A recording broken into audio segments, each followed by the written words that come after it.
Aliás, a minha primeira casa de trabalho como enfermeira concursada pela Secretaria de Estado de Saúde, na década de 90, eu fiz o concurso de 90 e entrei, fui chamada lá na última, na última chamada no concurso de 94. Na verdade, na chamada de 94. Me lembro como se fosse hoje, 27 de dezembro de 94, eu assinei meu ato de investidura para ser servidora estadual aqui do Hemorrio.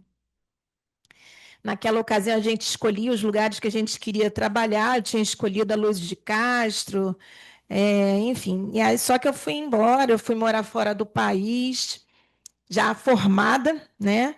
Mas quis aventurar. Tinha trabalhado na Casa de São José por 2 anos, e Deus achou que eu tinha que vir para cá. Em 1 ano e meio, eu me tornei diretora dessa casa, diretora da divisão de enfermagem. 6 meses eu assumi a direção da internação, enfim. Então, eu tenho um carinho muito grande, sempre que o Hemorrio me dá essa oportunidade, eu estou aqui. Sempre de alguma forma, ou como pessoa física, ou como representando uma pessoa jurídica, e no dia de hoje eu estou representando a Associação Nacional de Técnicos e Auxiliares de Enfermagem, cuja diretora nacional está aqui, Eliane Soares, que me dá essa oportunidade de poder participar desse movimento de reorganização e reestruturação da Associação Nacional de Técnicos e Auxiliares. Eliane, por favor. E eu me sinto muito honrada por estar colaborando na parte científica da associação, entendendo que os nossos colegas de enfermagem, técnicos e auxiliares, eles não são executores de ordens e de tarefas, eles são pensadores, vocês são profissionais que têm ciência, vocês estudaram ciência da enfermagem. Então, por que não ter, né, à frente ou junto com vocês, do lado, uma associação científica do nível médio? Então, a Eliane vai explicar um pouquinho mais rapidamente, tá bom? Pessoal, muito boa tarde. Eu quero iniciar essa fala agradecendo a essa casa, Hemorrio, na pessoa da Andréia, da Cláudia, enfim, toda a direção que nos convidou, né, para poder estarmos aqui nesse dia com vocês, que vou estar com vocês hoje, é uma alegria muito grande. Então, eu quero agradecer de todo o coração, porque é o primeiro curso, né, Ana, que a Ana está fazendo, juntamente com parceria aqui com o Hemorrio, para nós. Imagina, é uma alegria muito grande. Então, gente, a ANATEM é a Associação Nacional de Auxiliares e Técnicos de Enfermagem. Eu estou, nesse momento, como diretora nacional e gerente da subsede aqui no Rio de Janeiro. E eu estava conversando já ali com o pessoal, e já quero dizer para todos vocês que na ANATEM vocês têm espaço e vocês têm voz.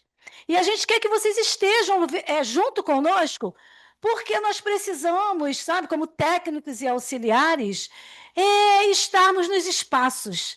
E a ANATEM traz isso para vocês também, aquela casa que fica ali na Rua da Glória, 190, no 6º andar, no prédio do COFEM, o André deve conhecer, né? Ali no prédio do COFEM. Nós estamos instalados ali, inclusive nós estamos com um espaço bem bacana, tem o estúdio para que vocês cheguem ali com a gente para poder conversar, falar o que vocês pensam, porque a gente tem muito que a enfermagem, o técnico de enfermagem, ele realmente tem a voz. Então, vocês estarem conosco ali, tá, gente? Vocês vão marcar com a gente para poder fazer a gravação, para poder colocar o que vocês pensam, o que vocês querem. O técnico de enfermagem tem voz. Então, é isso que eu quero, tá? Trago para vocês nessa tarde e dizer para vocês que a Ana Tereza é uma professora. A Ana Tereza já foi também a nossa vice-presidente do nosso Conselho Regional de Enfermagem, né? Eu sei que tem muitos alunos aqui, mas tem profissionais aqui também. E a Ana já foi vice-presidente, a Ana já foi dessa casa, né? na assistência, né, Ana? Então, ter a Ana abrindo esse espaço, trazendo para nós, ela está ministrando essa aula, para a Anatem é uma honra muito grande. Então, é isso que eu tenho para falar para vocês, e eu não vou me alongar, porque vocês querem curso, não é isso? Então, é o que vocês vão ter agora, e dizer que eu estou muito feliz, e que o espaço não deixe de estar com a gente lá na Anatem, tá? Rua da Glória 190. O QR Code que está aqui, porque o certificado de vocês vai sair pela Anatem, tá? E agradecer a presença de todos. Andréia, mais uma vez, muito obrigada, tá, querida?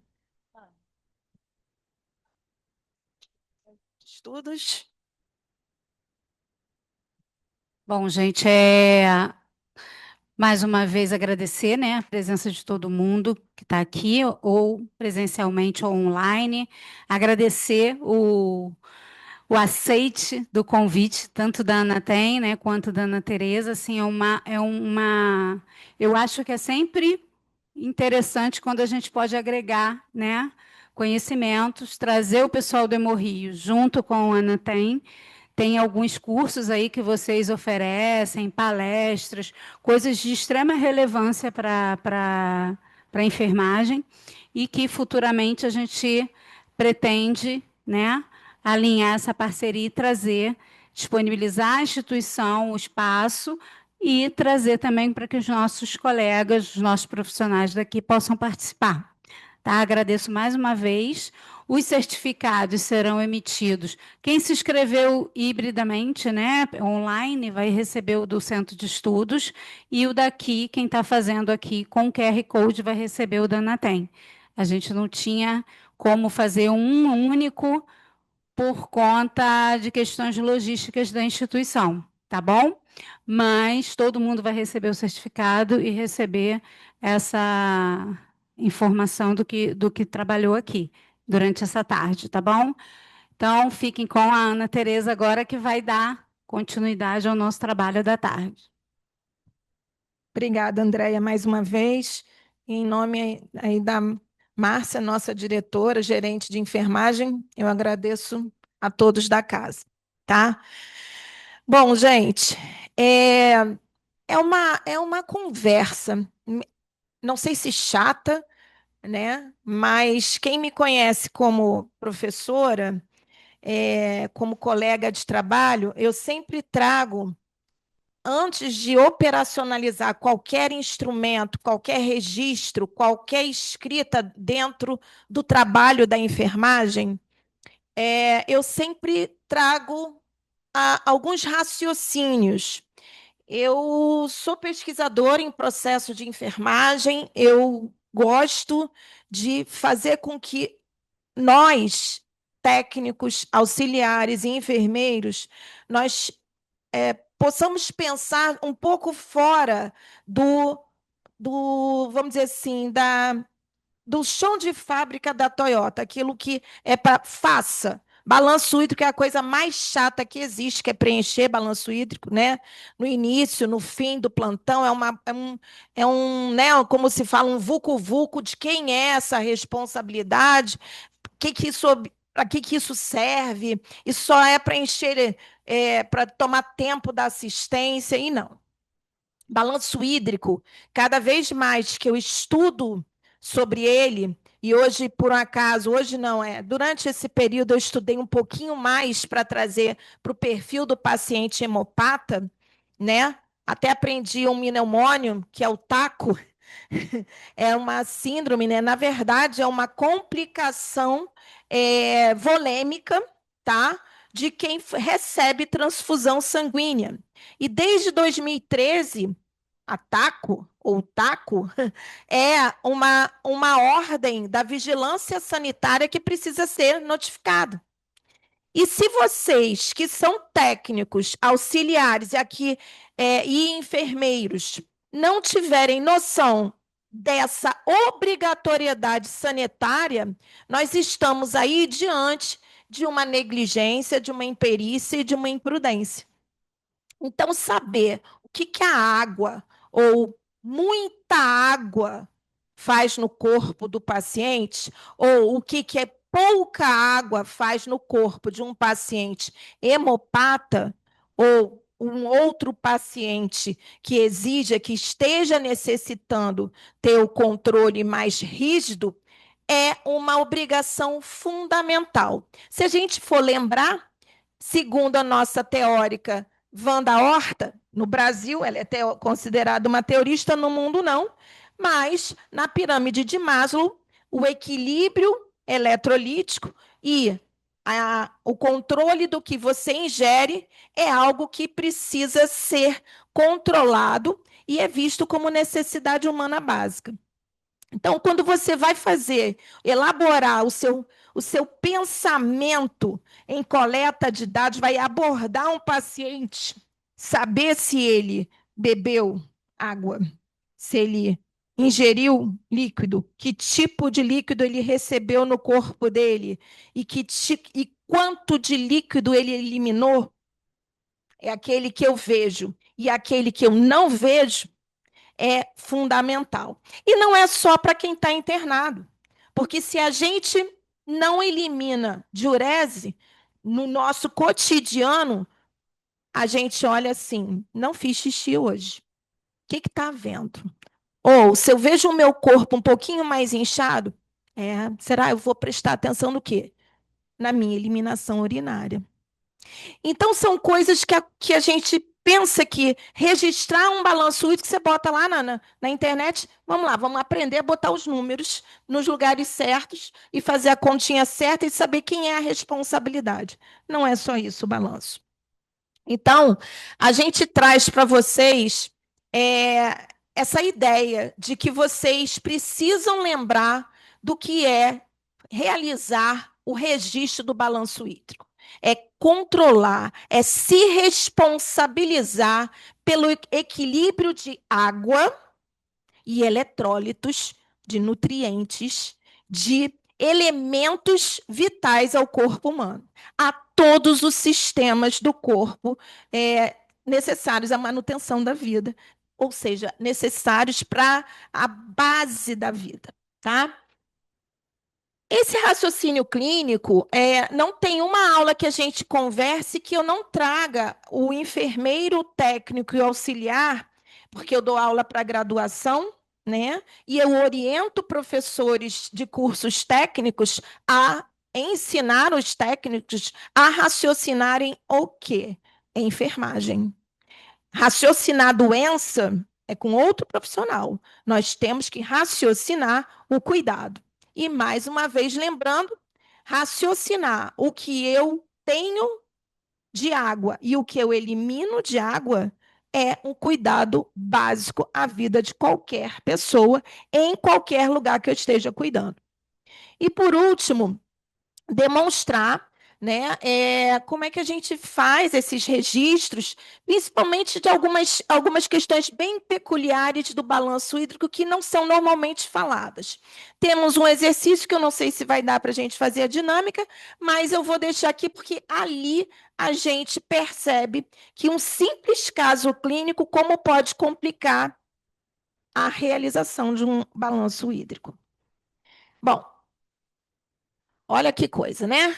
Isso daí todo mundo conhece. Hoje tem vários modelos, tem sistemas, né? tem escrito, tem vários modelos que as instituições estão se adaptando. Longe de mim querer abordá-los aqui. Não é esta a proposta. A proposta é saber que a gente tem que saber que balanço hídrico é eu registrar, documentar. Se eu estou cuidando, eu preciso documentar o que entra de líquido no corpo e o que sai de líquido do corpo, tá?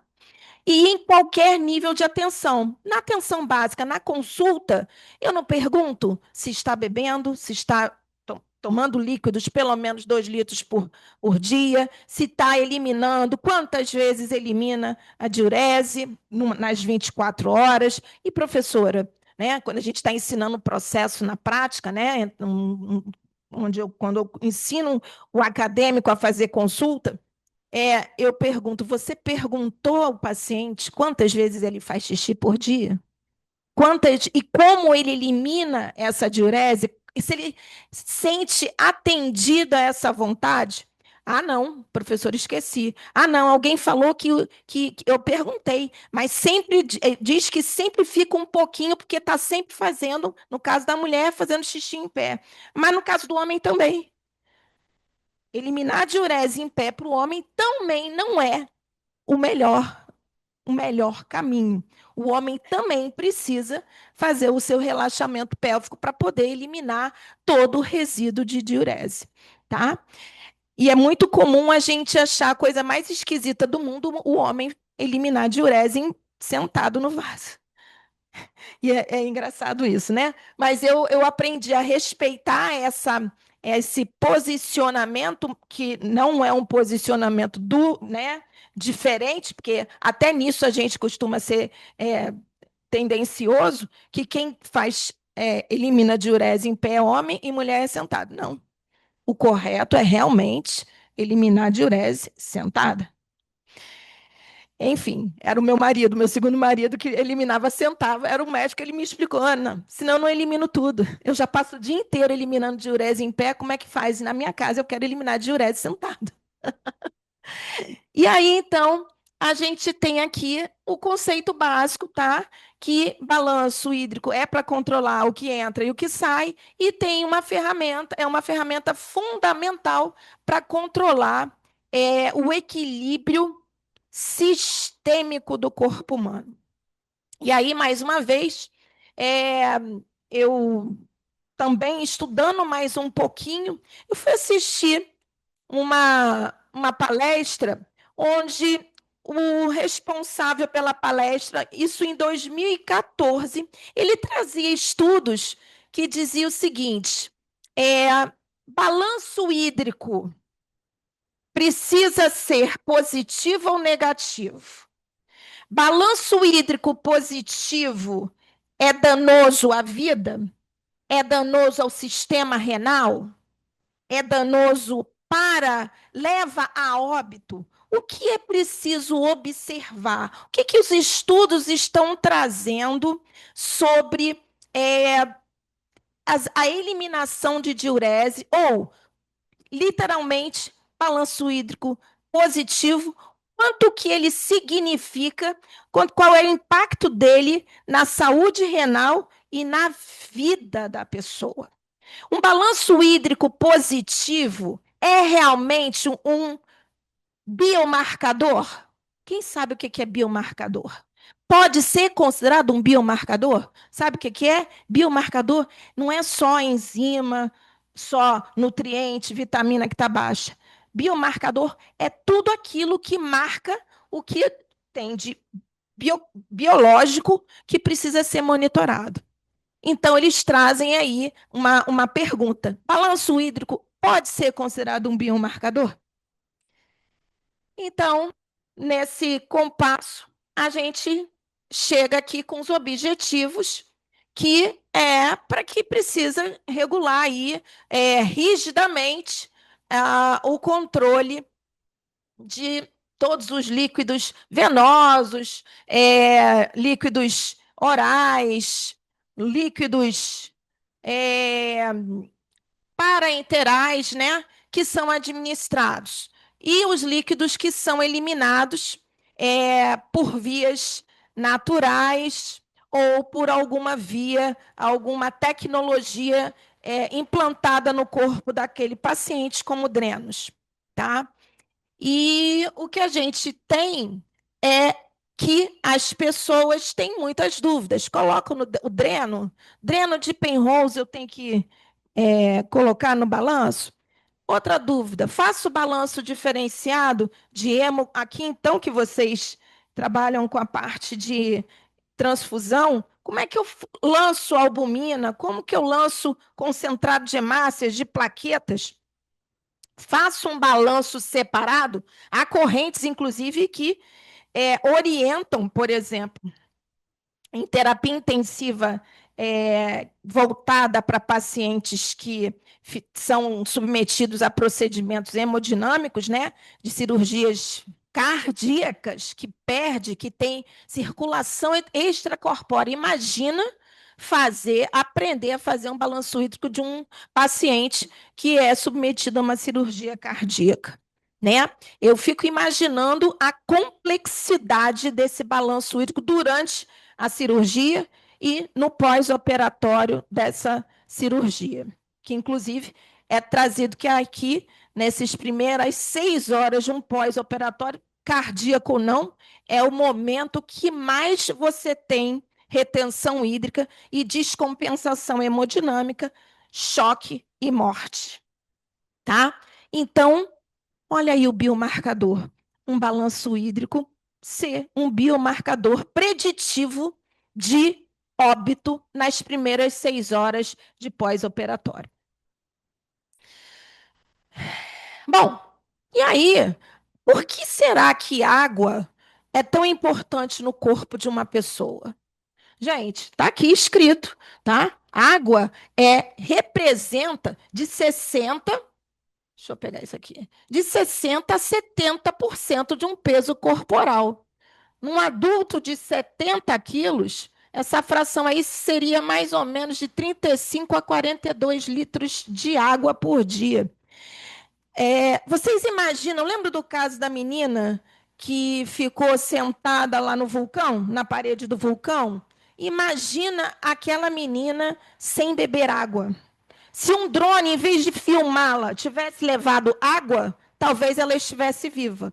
Porque o que fez a menina cair foi a descompensação cair e, obviamente, ter traumas e aí ter sangramento, junto com a descompensação hídrica de água, veio a descompensação de eletrólitos, veio a descompensação de nutrientes, consequentemente, ela teve sistemas, né, reações pelo corpo inflamatórias que descompensaram ela no gradativo e ela perdeu o equilíbrio e morreu. Na verdade, caiu.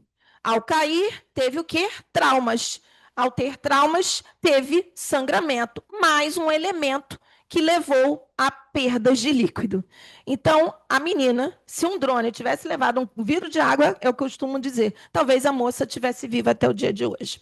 Isso é uma pressuposição, mas é só para a gente ver que quando nós temos pacientes, pessoas que dizem que não bebe água há 24 horas, que foram submetidas a temperaturas extremas, como foi o pessoal do incêndio lá de Santa Maria, pessoal que vai para local de praia, local muito quente, por que a gente precisa recomendar o uso da água, né, da hidratação constante? Por que o pessoal, quando está num local com baixa umidade do ar, a gente precisa orientar a ingestão hídrica? Por que uma pessoa que está num processo infeccioso, por que uma pessoa que tem uma descompensação cardíaca, tem uma frequência cardíaca aumentada, precisa de ingerir água? Por que uma pessoa que faz uso de um determinado fármaco precisa ingerir água?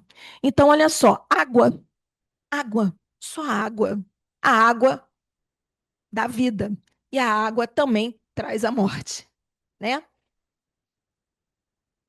Então, partindo dessa premissa, a gente precisa entender que água, se vocês forem olhar, nós temos, lembrar, microbiologia, composição celular, a água está dentro da célula e está fora da célula, pessoal.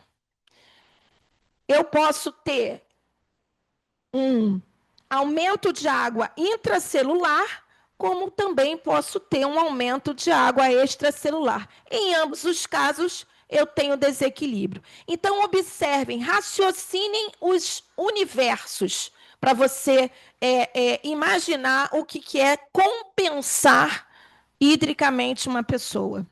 Não é só compensar porque ela está inchada, edemaciada.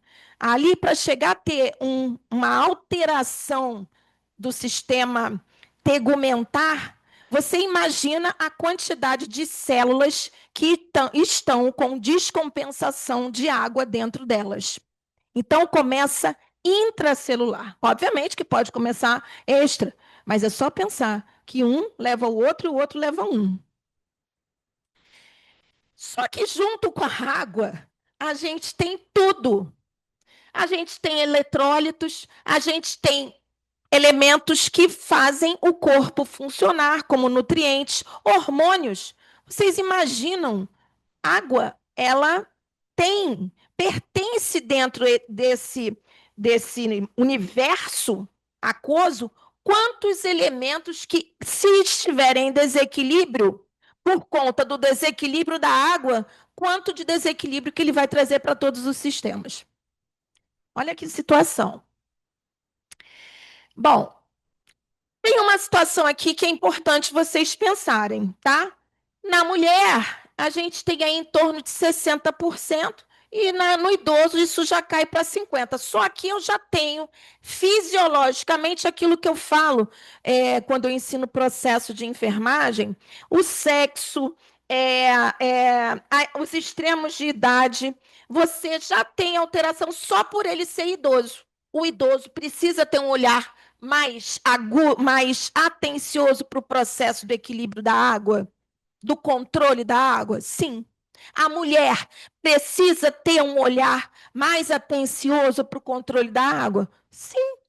Então, sexo, faixa etária, por si só faz diferença, tá? Só que eu também não posso me esquecer de mais alguma coisinha aqui, ó. Na água, além de eu ter eletrólitos, tá? Eu tenho glicose, eu tenho sais minerais, eu tenho proteínas. Opa, então eu começo aqui a pensar, acabou que eu não falei do tecido adiposo, eu vou falar um pouquinho.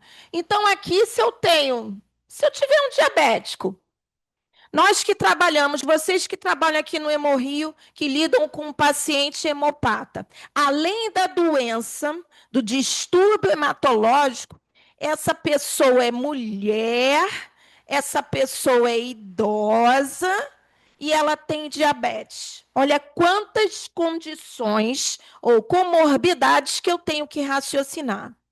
Então, me digam, vocês que falaram para mim que acabaram de se formar técnicas, não posso pensar nisso? Ou só tenho que pensar, conversar, entrevistar, saber, ler prontuários? Então, pessoal, se eu tenho aqui pessoas, por exemplo, que façam. Tem um pessoal aí que faz dietas. Dietas cetogênicas, dietas hiperproteicas, dietas. Tem um pessoal aí que faz musculação, utiliza muito tecido muscular, metabolização em alto grau. Essas pessoas precisam ser olhadas com um olhar especial? Também. As pessoas obesas, a pessoa que foi submetida a um processo de cirurgia bariátrica, ou aquela que é sobrepeso, que é obesa, eu tenho que ter um olhar especial para a água, para o controle da água e da eliminação? Também. E aí, então, gente, falando dessa história de dentro de célula, de fora de célula, isso é para vocês pensarem que dentro de célula eu tenho aí 2/3 de água e extracélula eu tenho 1/3. Então, vocês imaginam, tá? Quando aparece e a pessoa está com pleurite, está com derrame pleural, ela tem o quê? Água fora do lugar. E água fora do lugar dentro do corpo gera descontrole, gera processo inflamatório.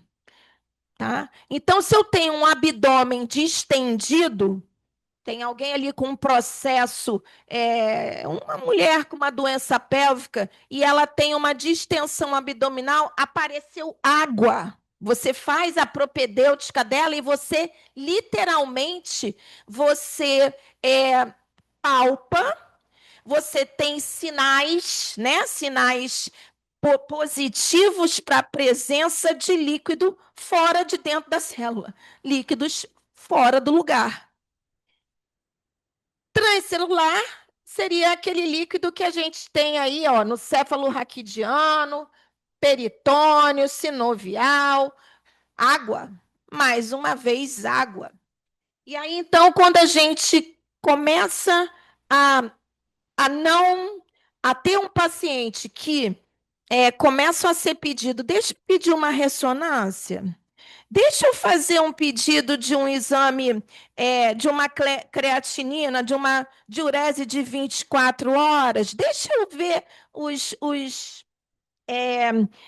níveis de excretas desse paciente. O meu olhar tem que ficar um pouco mais atento, porque eu comecei agora a saga de controlar um pouco mais estrategicamente esse paciente.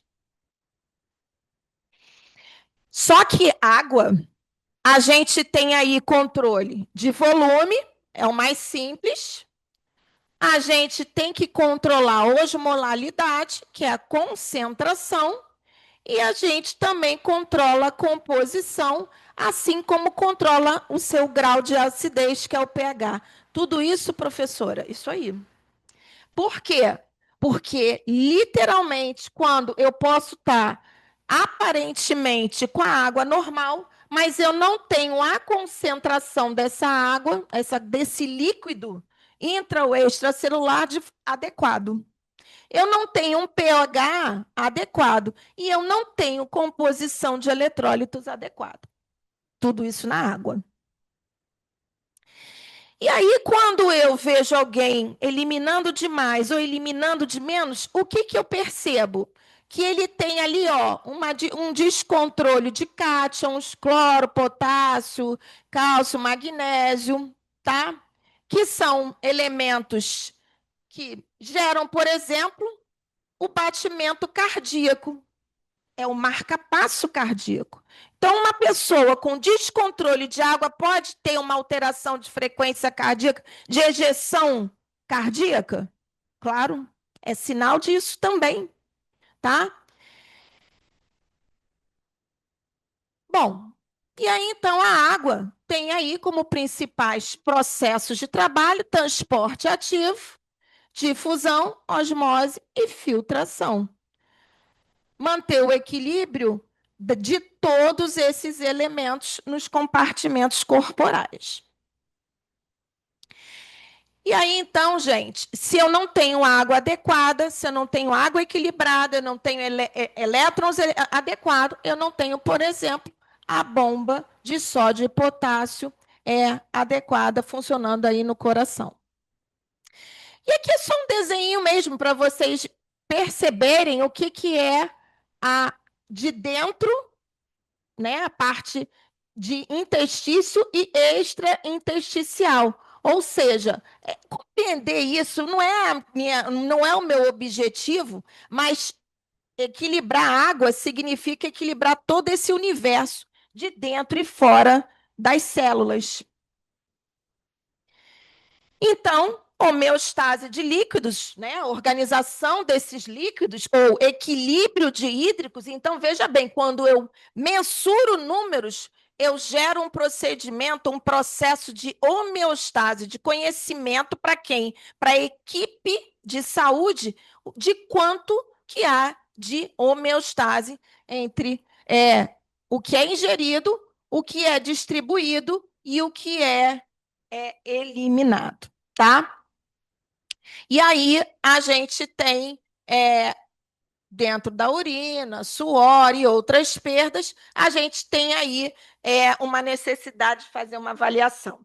Ontem mesmo eu estava conversando com o professor que uma das cirurgias que não deu muito certo em pacientes obesos, que fazia a retirada do intestino, ficava só o estômago, para evitar com que essa pessoa que fazia o tipo de cirurgia bariátrica, né, desse modelo, não deu certo, porque a pessoa ela tinha um grande problema. O maior deles, social. E sabe qual era o social? Por ele não metabolizar, não absorver, não eliminar adequadamente os nutrientes, organizar os excretas corpóreos a nível de intestino, o suor da pessoa saía com cheiro de fezes. O suor da pessoa saía com cheiro de fezes.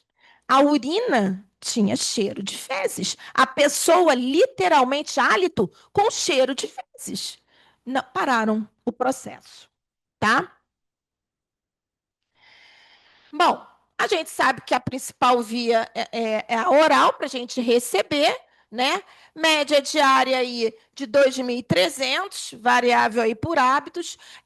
A Organização Mundial de Saúde coloca que você tem que trabalhar nas pessoas a mudança de estilo de vida, e uma delas é a ingestão de água, né, adequada. Entretanto, a gente precisa ter conhecimento da história dessas pessoas. Então, técnicos, auxiliares e enfermeiros, quando eles adentram numa instituição de saúde, seja ela qual for, eu tenho que coletar dados para saber se realmente eu posso falar que essa pessoa precisa ingerir aí 2.000. Porque, vamos lá, se eu tiver um paciente que é um nefropata, que tem um rim hipofuncionante, um sistema renal deficiente, aí a gente está diante de um problema se você pedir uma pessoa para ingerir muita água, concorda? Porque aí eu vou estar diante do quê? De uma situação que, se eu tenho um aumento de água, alguém está dizendo que muita água no corpo, em uma semana são as pessoas que mais morrem num pós-operatório, ou mesmo sem ser um pós-operatório, um paciente em sepse, um paciente com algum descontrole metabólico, cardiovascular, com muita água. Balanço hídrico positivo durante uma semana significa óbito, na maioria, em uma grande proporção de casos. Meu Deus, meu Deus. Então, balanço hídrico, ele não pode não ser equilibrado. Ele não pode ter 1.000, 2.000 a mais todos os dias durante uma semana e não ter nenhuma intervenção da equipe de saúde. Bom, e obviamente, da mesma forma, só que ao contrário, você recebe também, pode ter por infusões venosas, infusões retais, irrigação de cavidades.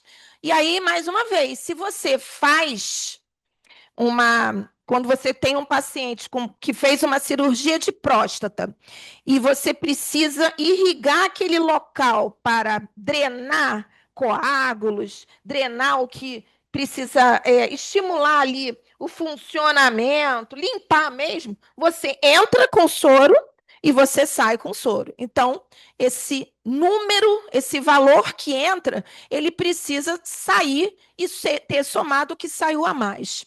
Da mesma forma, quando você tem um paciente que faz terapia de reposição, né?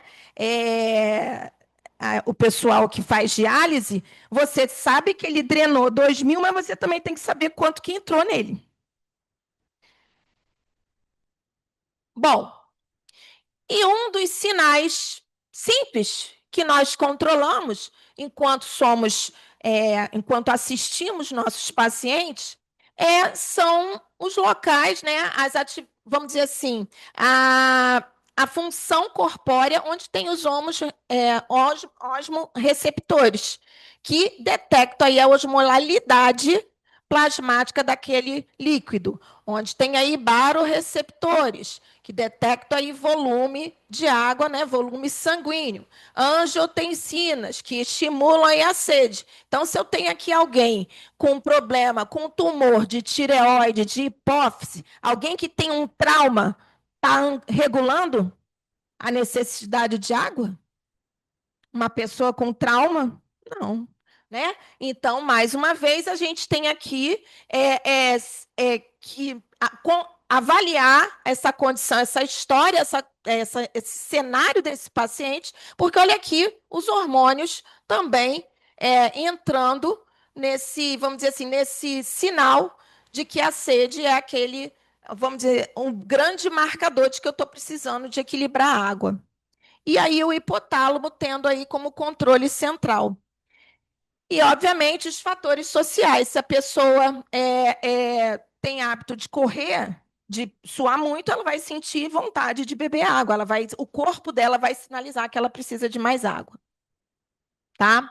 E aí, então, essa distribuição entre líquidos intracelulares e extracelulares, por osmose, eu não vou entrar aqui nos detalhes, e entre vascular e interstício extra, né, onde tem a filtração aí de líquidos extracelulares. Não podemos esquecer isso. Por quê, gente? Toda essa coisa chata. Porque o balanço não tem só as águas que eu vejo entrar e as águas que eu vejo sair. Ou seja, os líquidos que eu vejo entrar e os líquidos que eu vejo sair.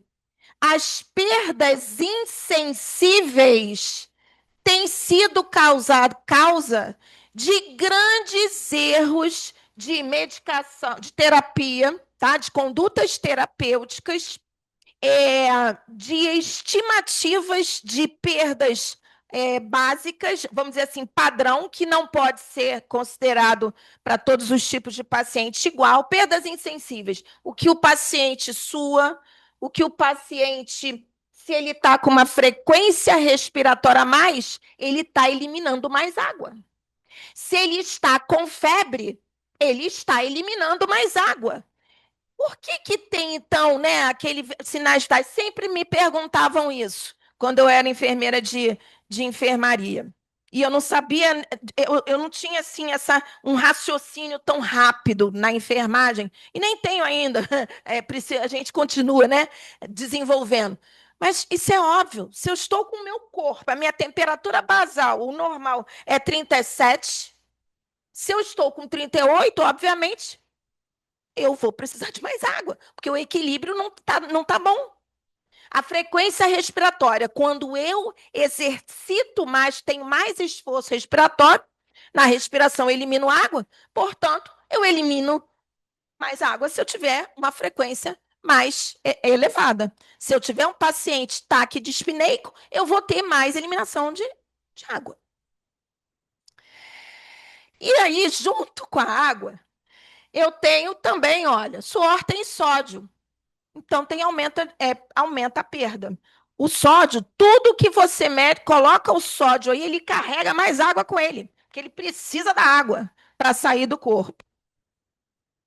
O trato gastrointestinal, mais ou menos 3 a 6 litros que entram e retornam aí para o espaço extracelular. Fezes, mais ou menos 100 ml por dia. Diarreia. Falou que eliminou fezes que não estão endurecidas, porque para sair as fezes, o bolo fecal, que inclusive existe uma escala, né, que a gente avalia o tipo de fezes, como que está, e por aí você consegue medir é um preditivo de quanto de água que está sendo eliminada também pelas fezes. Se você tem uma pessoa que está com 12 horas de diarreia, já é o suficiente para aquele paciente estar desequilibrado. Por isso que um dos objetivos mundiais de desenvolvimento sustentável, tá, é organizar as diarreias na criança e no idoso. Morrer de diarreia hoje é considerado uma hipossuficiência de gestão de saúde, de cuidado de saúde. E olha, esse cuidado básico dentro da enfermagem, que a gente chama aí a enfermagem, antes lá da Covid, a gente chamava a enfermagem em práticas avançadas, né? O protocolo é que o enfermeiro cuide dessa parte da água. Ele tem autonomia de organizar a parte da água como enfermeiro em práticas avançadas, junto com a equipe técnica que vai trabalhar com a galera, né, com a enfermagem de práticas avançadas. Que, aliás, na atualidade, a revisão do papel do técnico no país, ela está passando do papel científico, técnico e legal, ele está passando por uma revisão. Porque hoje o que a gente vê, a maior parte da enfermagem são os técnicos, né? Os auxiliares já estão em menor número, mas são eles que realmente trazem muitas dessas atividades, principalmente do controle do balanço hídrico, como carro-chefe das tarefas deles.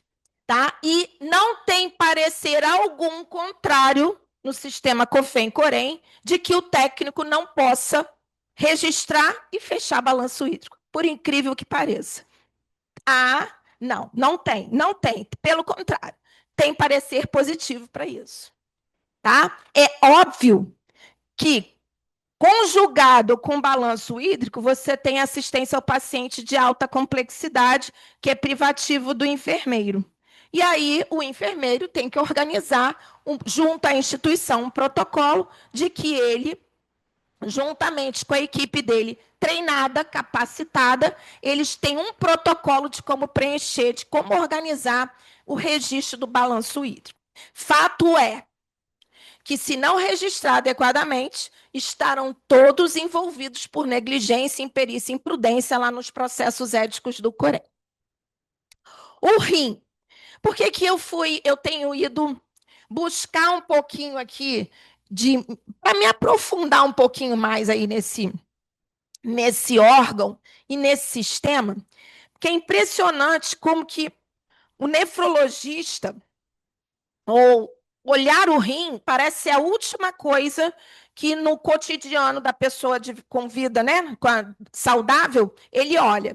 Mas, no pós-operatório, nas condições críticas, é o primeiro órgão que é apontado que, se falhar, o paciente está grave. Não é verdade isso?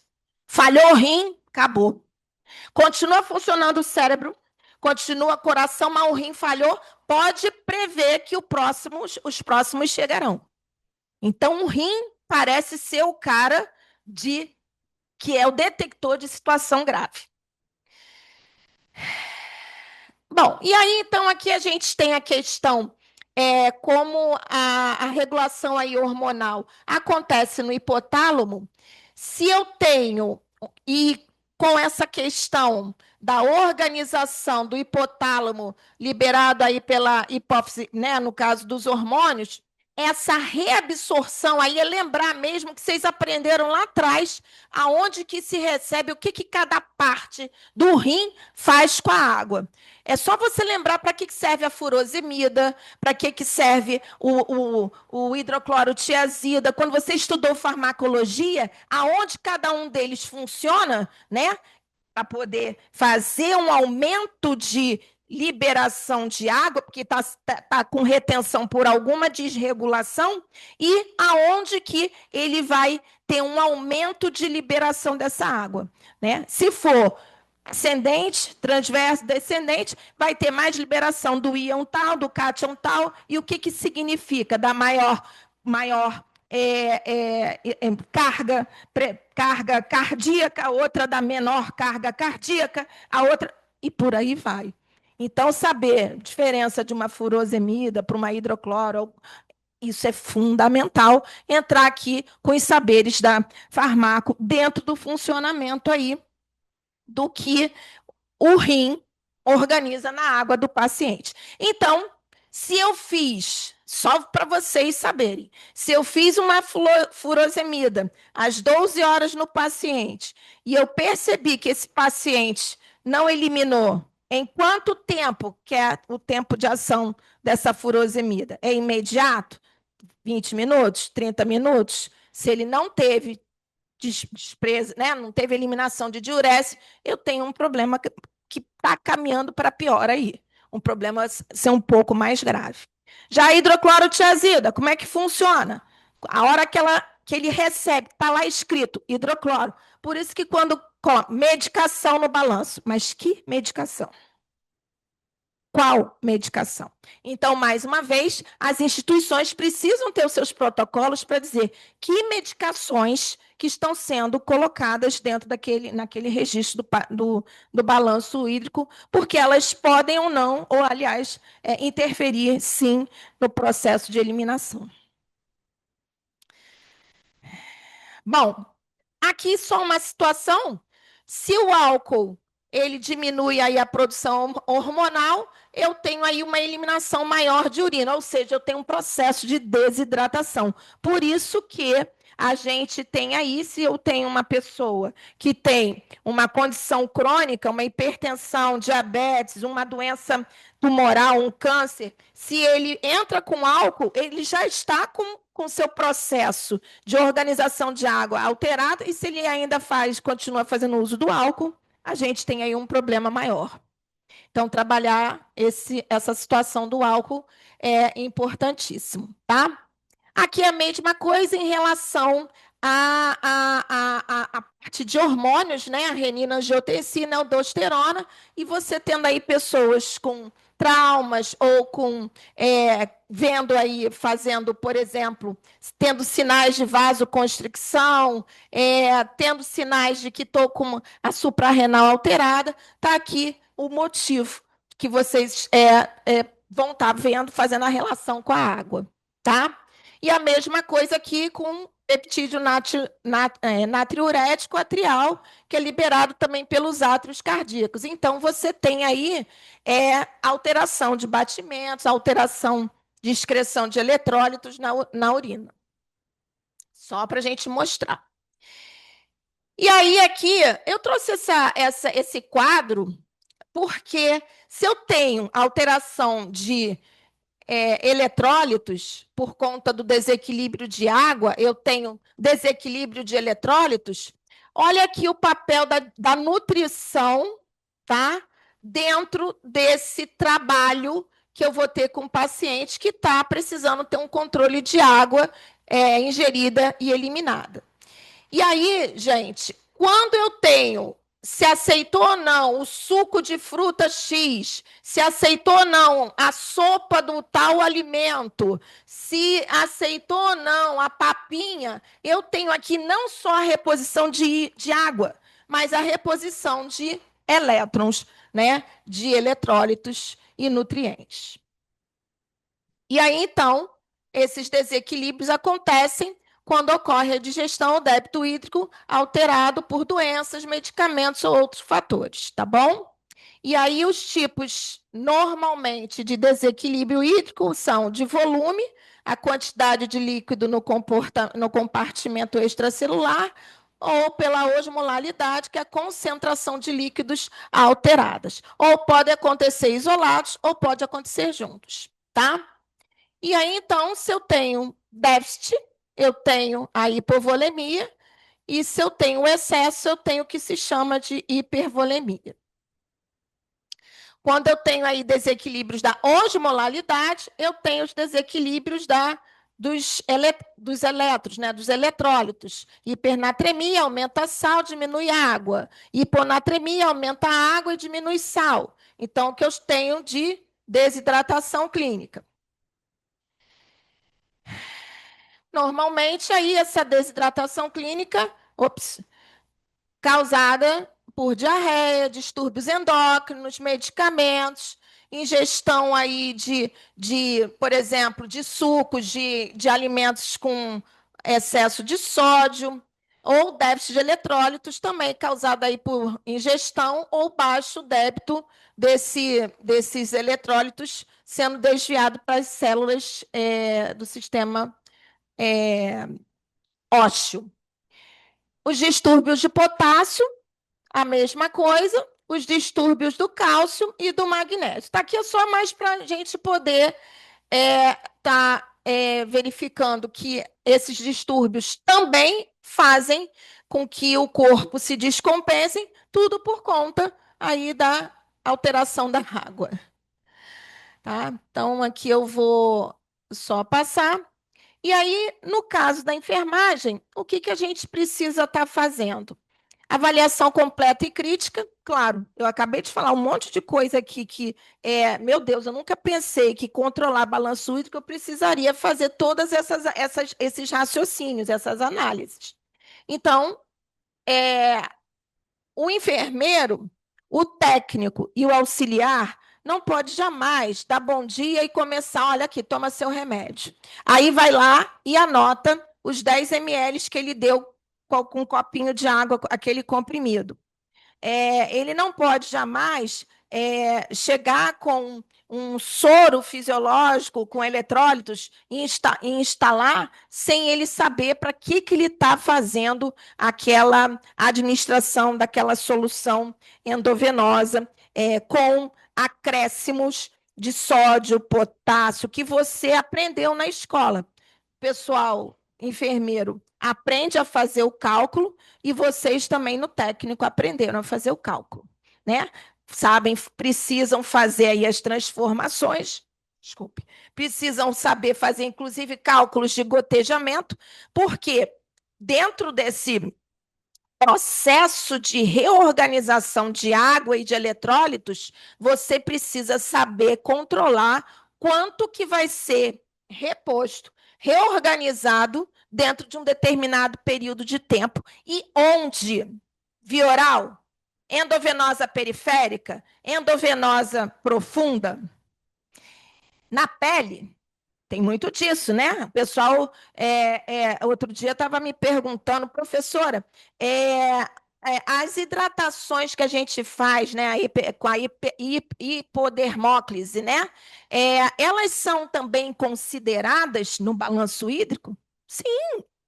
Vai para a pele, são infusões que as pessoas, às vezes, na assistência domiciliar, não tem como fazer, não tem acesso venoso adequado, e o paciente está ali, recebe reposição hídrica e eletrolítica na pele daquela pessoa, tá? Com uma punção específica. E entra, sim, entra no balanço hídrico, tá? Essa questão da avaliação centrada no paciente, vocês vão estar vendo isso aí o tempo todo, atualmente, como segurança da assistência, mas literalmente não mudou nada do nosso processo de enfermagem. Quando vocês estudaram lá no técnico e vocês que estudaram na enfermagem, fazer avaliação baseada nas necessidades humanas, baseadas nas necessidades de cuidado, de déficit moderado, totalmente dependente, se fosse falar como Oren, se for falar como Virginia Henderson também, que trabalha com necessidade, se for falar... Não interessa, o que interessa é que você tenha assegurado que você... quanto que essa pessoa está de sinais vitais? Como é que é o costume dela de diurese? Como que é o costume dela de beber água? E isso é uma coisa que no início a gente acha que não precisa, mas essa conversa simples, aparentemente simples com o paciente, ela faz toda uma diferença para você fazer os seus raciocínios, inclusive de perceber para quanto que, se alguém pede para você fazer uma diluição de um fármaco, que normalmente a instituição padronizou lá 10, 20, e ele mandou o médico, tá? Já começa que é estranho o médico mandar uma diluição diferenciada do padrão institucional. Então, essas questões não podem passar desapercebidas, porque esse cuidado ele não pode deixar de ser centrado no paciente, tá? Eu costumo dizer que teve uma vez eu aprendi que eu comecei a ver as pessoas diluindo ranitidina, isso lá atrás, era para 20, né, de soro, depois começaram a botar para 30, 40, enfim, no final estudaram.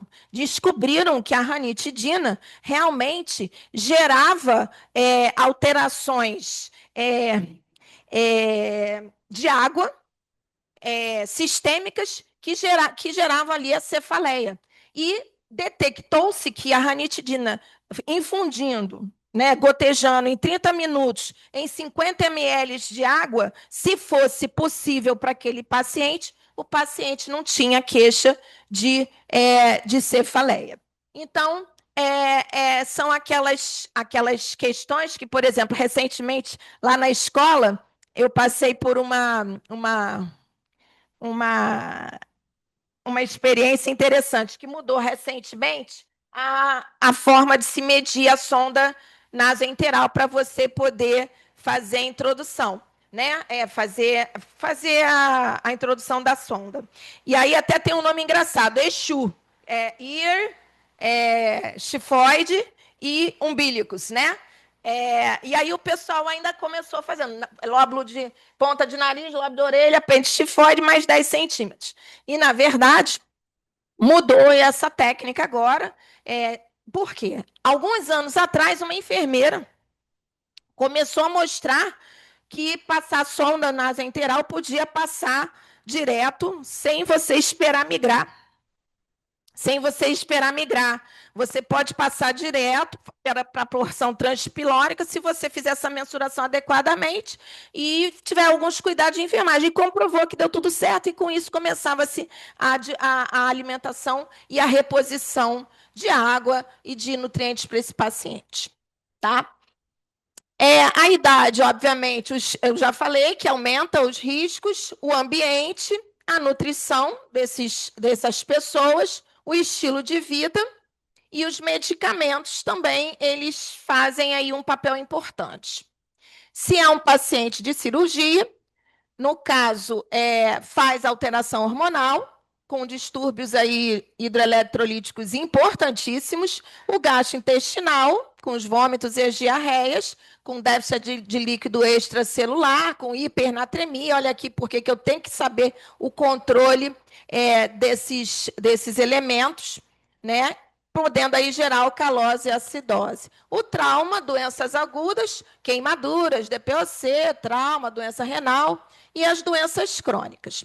E aqui eu paro um pouco porque, por exemplo, até eu tenho um slide que fala ao estresse, a resposta ao estresse, tá? A gente tem aqui... Está repetindo?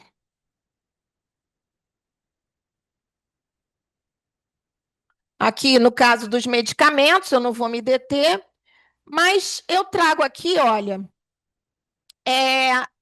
revisão de eletrólitos, função renal, exames.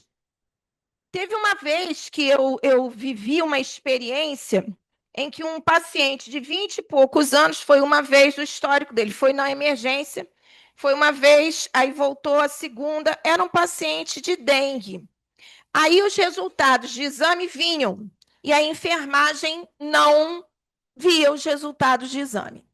Esse paciente acabou vindo a óbito. E essa equipe inteira do plantão de emergência, todos que assistiram esse paciente e que responderam para a gente, você olhou o exame do paciente? Não. Você olhou? Não. Tem registro? Não. Todos foram responder processo ético. Por quê? Está escrito aonde que é só função ou atribuição médica olhar resultado de exames. Quando eu faço análise de um paciente, sendo técnico ou enfermeiro, eu olho o prontuário, eu olho a prescrição e eu tenho que olhar, sim, documentos do paciente que estão pedindo. Ninguém pede exame de sódio e potássio todo dia de manhã porque quer gastar o dinheiro do Estado. Não. Um paciente que está com controle de água e de eletrônico precisa-se, sim, saber. Durante a época aí da pandemia, gasometria era de hora, inclusive veio. Nós podemos prescrever gasometria? Nós podemos realizar a gasometria? Eu digo a enfermagem, enfermeiros e técnicos. Sim, podemos. Aliás, até para poder saber se podia mudar de decúbito, botar em prona, precisava saber o resultado dos exames. Então, por que uma equipe de enfermagem inteira, durante 4 plantões, que era plantão 12/36, ninguém olhou o resultado de exame? Se tivesse visto, teria percebido que ele tinha alteração de padrões de eletrólitos, de água e de eletrólitos, de osmolaridade e etc., de hormônios, de nutrientes. Então, tudo isso que eu falei aqui, chato pra caramba, teria sido evitado e essa pessoa estava viva até hoje. Obviamente, o que a gente tem aqui é avaliar a sede, avaliar aí os barorreceptores lentos com a hipotensão postural, a pessoa fica tonta, as alterações cardiovasculares, menor adaptação a aumento súbito de volume. Uma coisa importante, quando você traz um estudo que a pessoa acaba indo a óbito por sobrecarga ou por insuficiência renal aguda nos primeiras 6 horas pós-operatória, porque eu fiz uma hipervolemia naquele paciente. O rim não aguentou. O rim não aguentou. E se eu tenho água no corpo, eu corro risco de quê? De edema. Eu corro risco de encharcar. E se eu encharco, eu inflamo. E eu não funciono. Meus sistemas não funcionam. Tá? Eu tenho função renal reduzida. Eu tenho aí sensibilidade a medicamentos. E, obviamente, no caso de ser mais idoso, ser doente crônico, eu tenho aí a polifarmácia, que é o maior desafio. Então, tudo isso são as análises que eu tenho que estar fazendo quando eu vou fazer um balanço hídrico. Uma coisa que me chamou a atenção, e que todos, você pode estudar o que você for. Quem é que pesa paciente aqui diariamente? No CTI. Quem consegue pesar? Quem consegue pesar diariamente um paciente acamado, prostrado? Como é que eu vou avaliar que se ele está retendo ou não? Mais uma situação que eu tenho de que a pessoa precisa de quê? Do controle hídrico, tá? Do registro, da materialização dos dados subjetivos, né? O método SOAP, ou seja, a gente pode considerar aí o balanço hídrico como a materialização dos dados sugestivos de uma descompensação hidroeletrolítica. Bom, aqui eu não gosto muito de trazer diagnósticos prontos, mas a gente tem aí os diagnósticos de enfermagem, que são inúmeros, tá? Mas Nanda está sempre... A Nanda é uma das nossas taxonomias, eu não sei com qual que vocês trabalham aqui. A gente tem CIP também, que é a Classificação Internacional das Práticas de Enfermagem, mas a gente tem aqui volume hídrico deficiente ou excesso de líquidos, risco de distúrbio eletrolítico, débito cardíaco diminuído ou risco de débito cardíaco, confusão, troca gasosa, risco de lesão. E por quê? Por que eu tenho isso? Está até mais à frente, porque eu acabei que eu botei a questão do taco, que é uma situação que inclui os diagnósticos de enfermagem, mas me trouxe uma situação que eu não sabia, Andréia, que é justamente a sobrecarga volêmica pós-transfusional. Quando eu trabalhei aqui, eu fui na década de 90. Então, eu comecei a aprender sangue quando o hemorrio estava... Teve a época lá, que acho que era ali na Lapa, né? Primeiro, e aqui a gente está começando qualidade, a gente nem sabia direito, mal tinha testes de qualidade.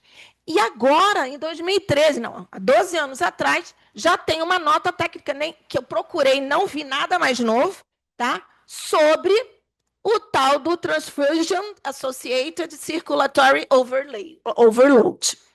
E, realmente, a gente sempre teve muita preocupação com o registro e o acompanhamento dos pacientes, que aqui é a coisa todo dia, né? Transfusão de concentrado de hemácias, de plaquetas, de plasma, de albumina, de fator, plasmaférese. Isso é o cotidiano do hemorrio. Até que eu falei para você, tem que realmente adaptar de acordo... Porque, por exemplo, na plasmaférese, como é que vai fazer um balanço hídrico na plasmaférese? Como é que eu vou fazer um balanço hídrico para os pacientes crianças? Né? Tem diferença um paciente de LLA e LMA, de linfoma, anemia falciforme? Tem. Pior que tem. E aí, Andréia, é um desafio. Porque, baseado no que a gente está aqui falando, como é que eu posso padronizar um BH só para um lugar aqui dentro? Não dá aqui, não dá. Mas vamos lá. Só para vocês saberem Já naquela época já era a terceira reação transfusional. Eu acho até uma coisa interessante para se estudar, se como que está o comportamento disso. Existe, está sendo acompanhado, está sendo notificado, quais são as decisões que têm sido adotadas e o que o balanço hídrico tem ajudado nisso. Talvez por isso que o Hemorrio tenha alertado para esse pedido de a gente quer conhecer um pouco mais das experiências que o mundo está trazendo sobre balanço hídrico. Um papel que muita gente não dá nem valor. Não é isso? O registro que muita gente não dá nem valor. Que, aliás, uma das broncas que nós, enfermeiros e técnicos, sempre recebíamos, por onde eu passei como enfermeira, era quando um médico pegava um balanço errado. Ou não feito. Ou não terminado. Tem uma relação alta com a morbidade, tá? E muitas notificações são feitas sem uso dos critérios diagnósticos completos. Aqui no caso, igualzinho, é a mesma coisa para os outros sinais de sobrecarga, de aumento de volume no corpo da pessoa. Angústia respiratória, tá? Ela tem ortopneia, o que é isso? Tem falta de ar quando nas posições, tem taquicardia, tem elevação de pressão arterial. O balanço hídrico está sempre demonstrando positivo mais, muito mais de 1000, inclusive. Os achados radiológicos têm dimensão aí de edema pulmonar e tem sinais aí de agudização de insuficiências cardíacas, outras alterações da função cardiovascular. O balanço hídrico, portanto, positivo é critério diagnóstico central da TACO. Tá? Transfusão mais erros no balanço hídrico tem o risco aumentado de sobrecarga circulatória e condutas inadequadas. E aí, aqui, só o que eles trazem aí, atenção, no caso, para identificar, fazer atenção voltada, centrada para o paciente, monitorização rigorosa, balanço hídrico contínuo e preciso, atenção ao volume total infundido dos hemocomponentes, das drogas e de soluções, o ajuste de velocidade de transfusão, ou seja, do gotejamento, e, obviamente, e também, ao final, até considerar fracionamento de bolsas em caso de riscos. Isso é o que eu vi na literatura e que eu me lembro que a gente também fazia aqui na época, né? E aí, só para concluir, antes da gente chegar lá no que de fato precisa, uma sobrecarga volêmica no final, a gente tem aí edema de miocárdio, alteração contrátil, disfunção diastólica, disfunção de condução. Na parte digestória, congestão hepática, função sintética alterada, edema de alças intestinais, podendo gerar síndrome compartimental abdominal. A nível de pele, de sistemas, edema tecidual, drenagem linfática comprometida, alteração da microcirculação, má cicatrização e infecção de feridas. Eu tenho edema cerebral e alterações cognitivas. Eu tenho edema pulmonar, alteração da complacência pulmonar e aumento do trabalho respiratório.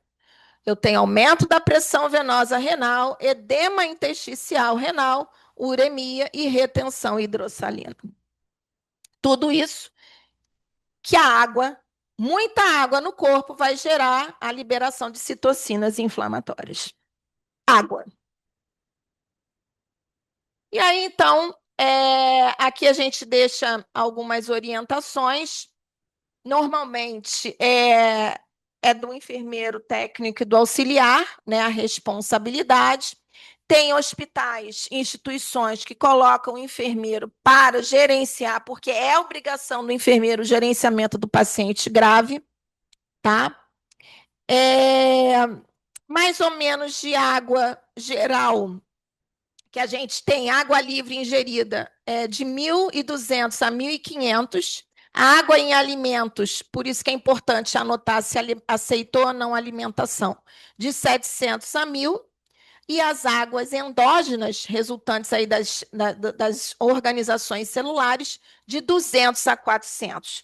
Então, tem instituições que padronizam 200 de água endógena, tem instituição que padroniza 400, tem instituição, dependendo do paciente, 500. Então, mais ou menos, o aporte aí de água diária de uma pessoa é de 2.100 a 2.900 de líquido, né, ml ou de quase até 3 litros de água por dia. Lembrando que eu não sei se vocês conheciam a questão das águas endógenas. Tá? No caso aqui, para reposição de água de 30 a 50 ml por quilo, mais ou menos em média 40, você tem aqui um cálculo de que você, quando for prescrever para uma pessoa beber água, tem aqui um padrão que é um normal para um adulto de 30 a 50 ml por quilo. Portanto, o peso também é importante. Bom, as eliminações, a gente tem aqui, em média, a urina de 1.200 a 1.700, fezes de 100 a 250. Tem muitos lugares que não contabiliza, né, essa eliminação de água das fezes.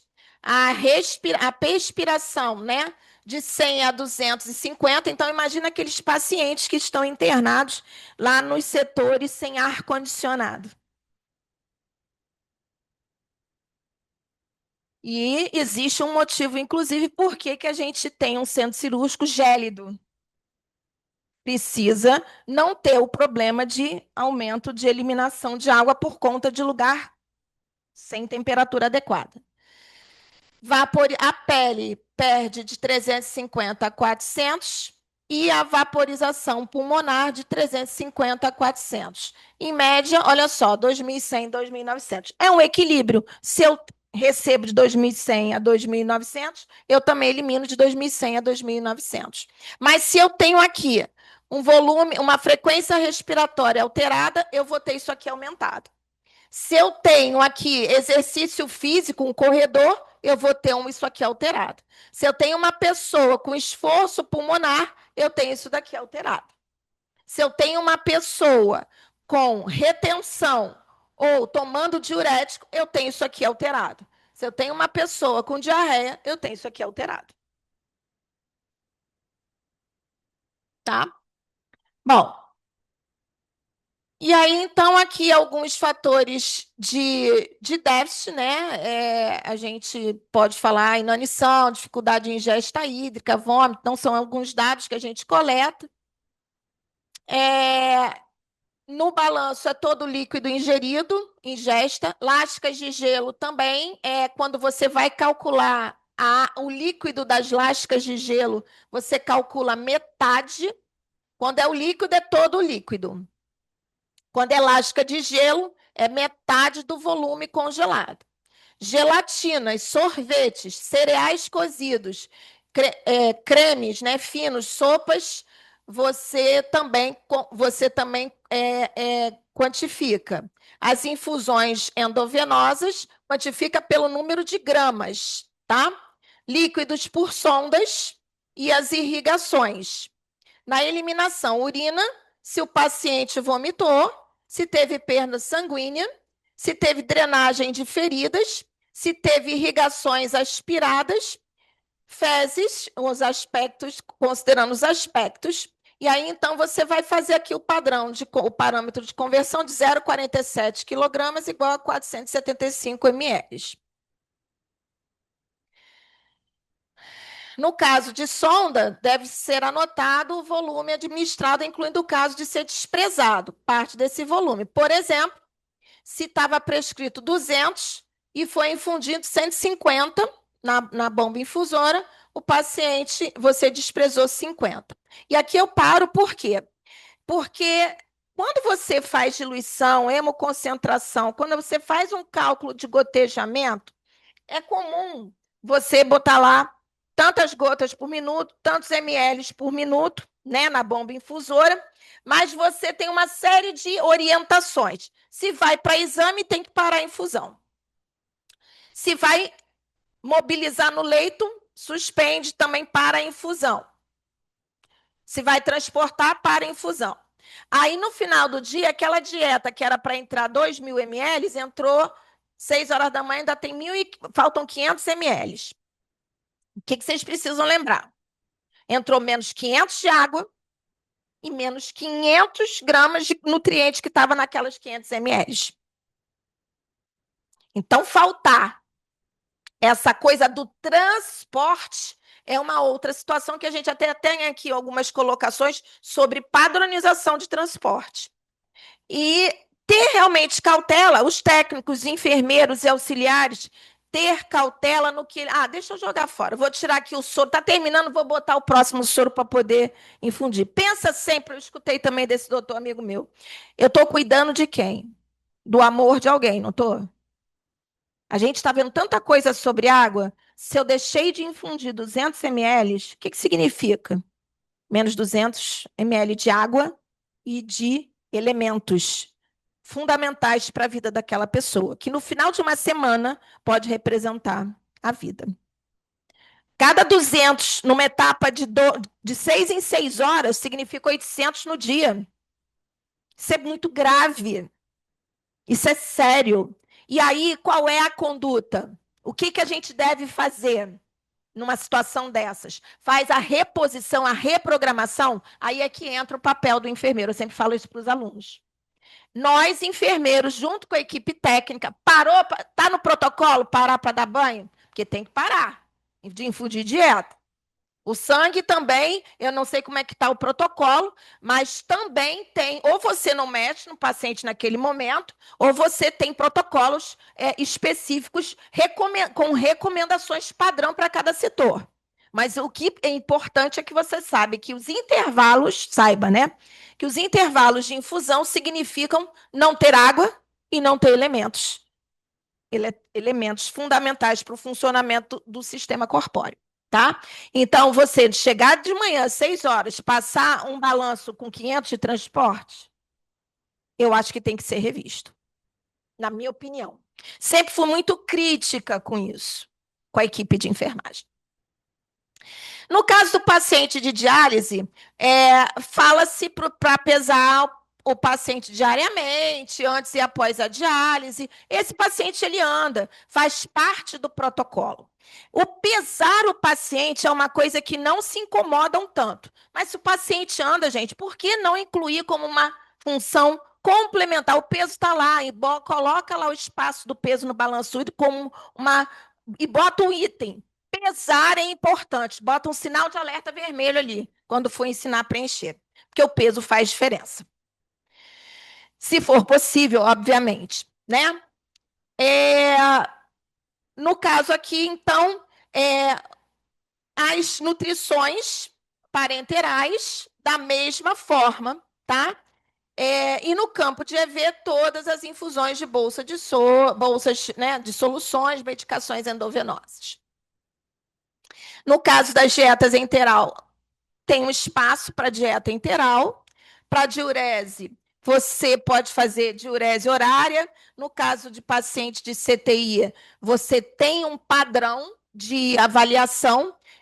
Inclusive, você tem aí o que é uma oligúria, o que a oligúria significa, até 400 ml nas 24 horas, mas quanto no determinado horário, intervalo de tempo, tá? No caso de perdas, tem que ser registrado.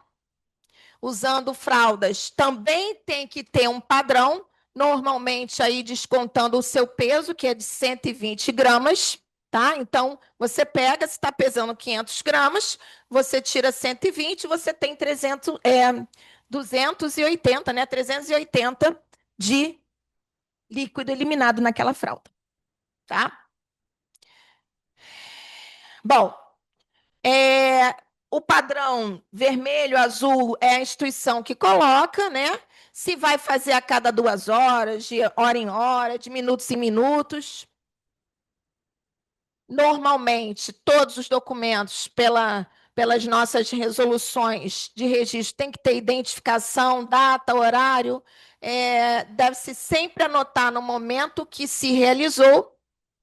Todo líquido deve ser medido antes de se oferecer, tem que se ter esse cuidado, e o volume registrado no impresso de controles. Deixar o papelzinho guardado no bolso não é o ideal. Pode-se trabalhar aí com fechamento parcial, tá? De 6, 12, 18 e 24. Às 6 horas, todo dia, deve-se fazer a soma de cada item separado, né? E aí o total será o que foi infundido, é o total de infusão, e o que foi eliminado, o total de eliminação.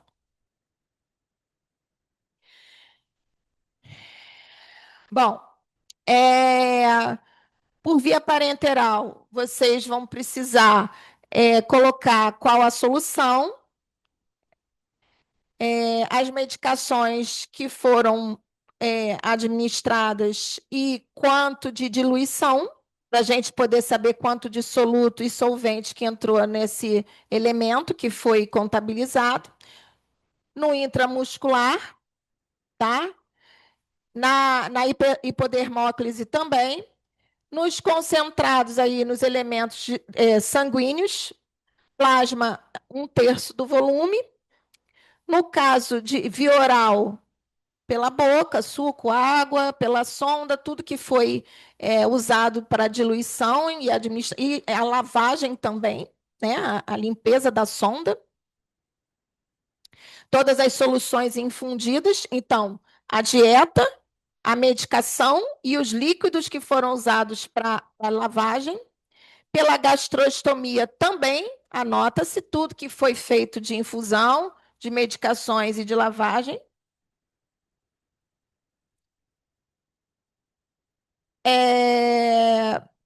Os fluidos que não puderem ser medidos podem ser avaliados utilizando símbolos de pequena quantidade para uma cruz, média quantidade 2 cruzes, grande quantidade 3 cruzes a 4 cruzes. Aqui acho que está até repetido. No somatório, tudo que é ingerido ganha um sinal de mais, e tudo que é eliminado ganha um sinal de menos. Isso todo mundo acho que já conhece, né? É considerado aí positivo se o volume eliminado for maior que o administrado. Desculpe, se o volume de líquidos ganho for maior que as perdas, o balanço é positivo, e se o volume de líquidos eliminados for maior que o administrado, o balanço é negativo. Deve-se calcular como ganhos a ingesta o valor da água endógena, resultante aí da oxidação metabólica, e como as perdas, o caso das eliminações, as perdas insensíveis, que são as outras situações que normalmente os balanços hídricos não constam.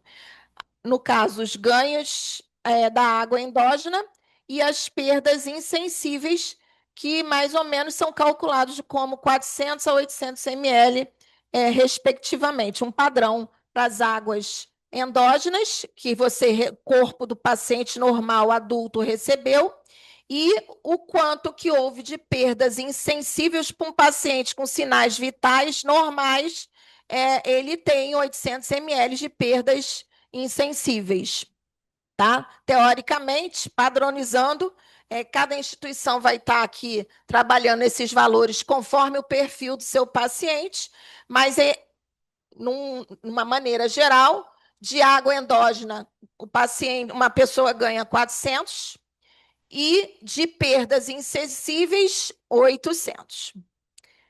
Os sinais vitais sempre verificados. E aí, aqui no caso, se for trabalhar com a marcação, né, de cruzes, uma cruz equivale a 1 ml. 2 cruzes no rosto seriam 2 ml.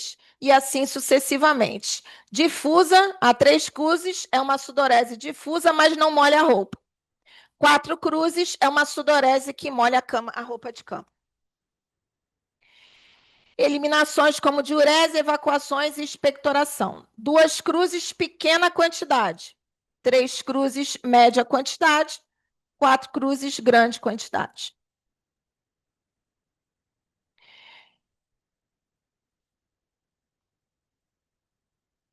Bom, e aí, então, para o cálculo de reposição, para cada 5 incursões respiratórias, acima de 20 incursões, que é o normal, o adulto perde 200 ml de água nas 24 horas. Para cada 1 grau Celsius acima da temperatura de 38, o adulto perde 100 ml de água nas 24 horas. E acima de 38,5, perde 500 ml nas 24 horas. No caso de drenagem de fístulas ou penrose, uma cruz molha o centro da gaze. 2 cruzes molha a gaze toda. 3 cruzes molha a gaze toda e ainda escorre ou coloca-se bolsa de colostomia e mede-se o líquido drenado. E sempre que possível, obviamente, medir o vômito, senão é 1, 2 ou 3 cruzes. Então, mais uma vez aqui, só relembrando que a água endógena, média de 200 a 400 ou 500 ml, 1 grau, acréscimo de 100, 38, então, resuminho, né? 1 grau acima de 38 a 500 ml de líquido e 5 incursões, de 25 para cima, 300 ml de líquido na hidratação oral ou no soro. Ops, perdão. Então, aqui, no caso, para fazer o cálculo da diurese horária, que o enfermeiro vai precisar estar fazendo, tá? O débito das 24 horas sobre o peso dividido por 24, você vai ter diurese ml em quilograma a hora, tá? Na criança, seria o débito nas 24 sobre 24. Então, a gente aqui também pode estar trabalhando a diurese horária. E aqui explicando um pouco da questão das perdas insensíveis, 800 a 1.200, com aumento da frequência respiratória, se tem taquipneia. Valor médio gira em torno de 800, sudorese leve, 1.000 ml de reposição, sudorese moderada de 2.000 ml de reposição e grave, 3.000 ml ou mais de reposição. No caso de pulmão, em média aqui, de 200 a 600 ml, de 100 a 150 ml nas 24 horas, em média 3 ml por quilograma por hora, até 25% aí do volume de perdas pulmonares. Aqui alguns termos, abaixo de 0,5 ml por quilograma por hora é chamada de anúria, de 0,5 a 0,99 oligúria, de 1 a 1,5 normal e de 1,5 para cima, poliúria. O politraumatizado, no nível normal aceitável, é em torno de 40 ml por quilograma hora. Aí aqui tem um padrão aqui por idades, mais ou menos de diurese por dia. Tá? E aí, então, um fechamento, se a pessoa ganhou 850 de hidratação venosa e hidratação oral 1.200 e teve uma diurese de 1.500, uma sonda, houve uma avaliação de 320, né, uma drenagem de 320, sendo dreno, teve 2.050 de infusão, 1.920 ml, mais 130 o balanço positivo. Então, balanço fechado, sem cálculo de águas endógenas e sem perdas insensíveis, apesar do aumento da frequência respiratória. Diurese de 24 horas, mais ou menos aí de 1.500. Diurese horária, calculou-se de 62,5, sem registro de dados de aferição de peso. Aqui seria um registro de enfermagem simples de um fechamento de balanço. Bom, e aí, gente, aqui fazendo os mesmos cálculos, aqui não sei se a gente vai conseguir, mas é mais ou menos um demonstrativo de como que os hospitais vêm trabalhando sobre o registro de balanço hídrico. E o que eu quero dizer é que a gente tem aqui sudoração profusa, mediana e leve, mais ou menos, de novo, essas contas, acho que acabou ficando repetido, desculpe. Fazendo aqui seria as simulações, tá, Andréia? Para a gente estar. E aí, para finalizar, os estudos demonstram que diferenças de até 500 ml ocorrem na maioria dos registros, tá? Quando pessoas que estão estudando balanço hídrico, isso aqui é um inventário que se faz de erros. Diferenças entre 1069 a 2900 alteram de forma grave a interpretação clínica. Estudos mostram que 35% dos balanços não incluem as entradas e saídas, todas elas.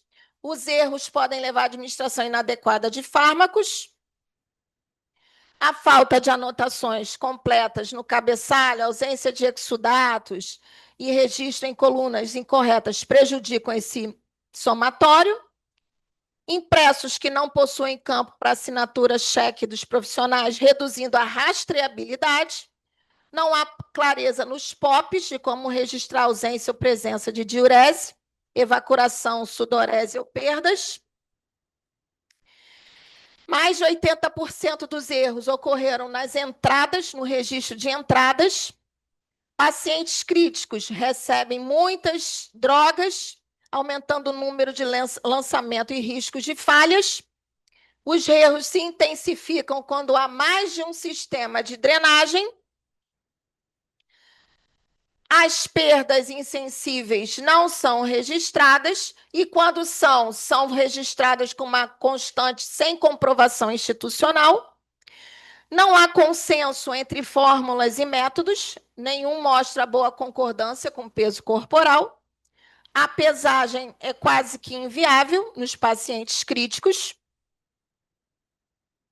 O turno noturno apresenta o maior número de erros, em razão aí da privação do sono, equipe reduzida e sobrecarga. Falhas também se relacionam ao dimensionamento inadequado de materiais insuficientes e gestão pouco eficiente. Falta de fralda, por exemplo, é uma delas. Não conformidades não são apenas responsabilidade individual, é sempre lacuna estrutural do processo de trabalho. Sobrecarga hídrica pode causar congestão pulmonar, vocês viram isso já, a gente já viu. O balanço incorreto compromete decisões terapêuticas. Os registros ilegíveis, rasurados ou sem assinatura prejudicam a legalidade e os princípios éticos. Muitos conhecem a importância, mas desconhecem as implicações éticas e legais das falhas. A educação permanente é essencial e deve incluir as metodologias ativas, protocolos revisados e auditorias internas. As mudanças organizacionais e capacitação têm resultado em registros mais autênticos e seguros. O processo de enfermagem fortalece a autonomia do enfermeiro na tomada de decisão. Erros de somatório e cálculos é um reflexo da ausência de tempo, né, da gestão do tempo e a não observância de POPs. Implantar tecnologia no prontuário e padronização institucional reduz significativamente as inconsistências. Aqui traz, nos resultados dos estudos, padronizar um responsável pelo lançamento e fechamento do BH. É o que eu discordo um pouco desses estudos, porque se você está assistindo um paciente, é sua responsabilidade o registro. Então, você colocar uma pessoa para poder fechar balanço é ilegal. É ilegal. Só quem fecha balanço E aí é uma incógnita, né? Todo mundo registrou. Como é que fica isso? É uma pergunta que fica no ar. Todo mundo registrou no balanço, não foi? E quem vai se responsabilizar por ele? Não sei.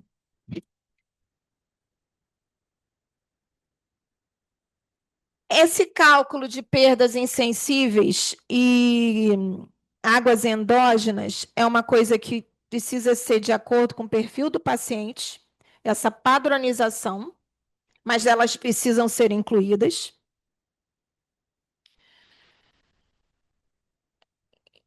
Incluir campo para balanço acumulado é uma outra dúvida que vocês precisam debater entre si. O valor acumulado. As pessoas estão estudando o impacto dos balanços a cada 6 dias, 3 dias, 3 horas, 24 horas. O que significa ter um balanço hídrico positivo ou negativo por mais de tantas horas? Então, esse estudo aqui, eu vi muito isso acontecer, o pessoal está associando aos desfechos clínicos, tanto médicos quanto de enfermagem, com a análise temporal dos balanços. Investir em educação permanente e protocolos claros e cultura de segurança. Inclusive, tem estudo já alegando e trazendo o balanço hídrico para entrar como protocolo de segurança do paciente. Aqui é o caso clínico, que eu não sei se a gente. Mas é um caso interessante, viu, André? Porque eu fiquei até nervosa quando eu fui tentar resolver. Mas aqui é a nota técnica da Anvisa, que fala sobre o TACO, né? A sobrecarga circulatória associada à transfusão. Aqui o parecer de São Paulo foi o que eu achei mais recente, falando que inclui aqui a análise do TACO, mas ela traz a resposta de que técnicos e enfermeiros são responsáveis pelo registro. Aqui é um parecer de Goiás e de Santa Catarina. Então, a gente tem esses documentos para infra-resolução. A resolução, ela a que trata sobre registro é a que fala sobre o balanço, mas o manual de 2023 ele é muito simples, ele só fala o que é para registrar, ele não diz, o conselho não tem uma resolução federal, né? Uma resolução das responsabilidades de cada um e de como cada um deva fazer esses registros, considerando todas essas questões que a gente colocou aqui, questões além do registro do número.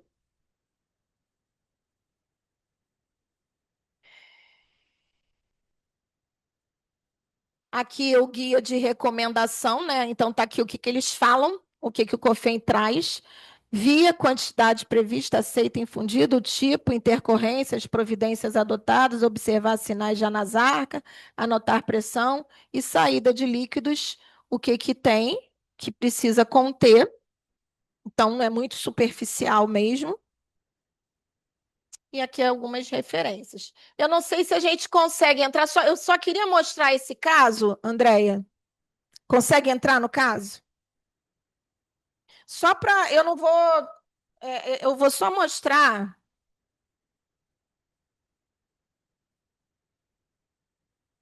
Enfim, não. Longe de mim querer fechar todas as dúvidas. É uma aula até muito densa. Tá. Mas a gente quis trazer para vocês um olhar um pouco diferenciado sobre balanço hídrico, sobre controle de água que entra e água que sai. O que traz com a água que entra e a água que sai do nosso corpo. E o quanto que nós, enfermeiros, gestores, responsáveis por educação continuada, por padronização de processos de trabalho, organização regimental, o quanto que a gente tem de responsabilidade. E me chamou a atenção que os estudos de enfermagem, eles falam sobre como registrar. Eles não falam sobre o impacto do registro. Por exemplo, eu não consigo, né? Eu teria que fazer aí uma pesquisa de mestrado, ou doutorado, ou um TCC, para a gente estudar assim, a viabilidade do corpo de enfermagem, analisar um pouco melhor o impacto do controle de água que entra e água que sai, diante de cada um de perfil de paciente assistido, tá? Me incomodou um pouco isso. E aí, já os estudos da medicina, eu fui buscar estudos sobre a questão de balanço hídrico de pacientes hemopatas, né? Submetidos a transfusões, e engraçado que eu não encontrei, né?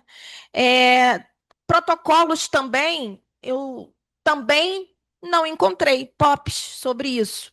Mas, óbvio que eu não fiz uma pesquisa profunda, eu não estou dizendo que eu estou com uma opinião formada sobre isso, André. Mas, quando você trouxe essa proposta, óbvio que a gente não vai conseguir, eu falei para você que a gente não vai conseguir atender as necessidades de vocês, porque são diversas.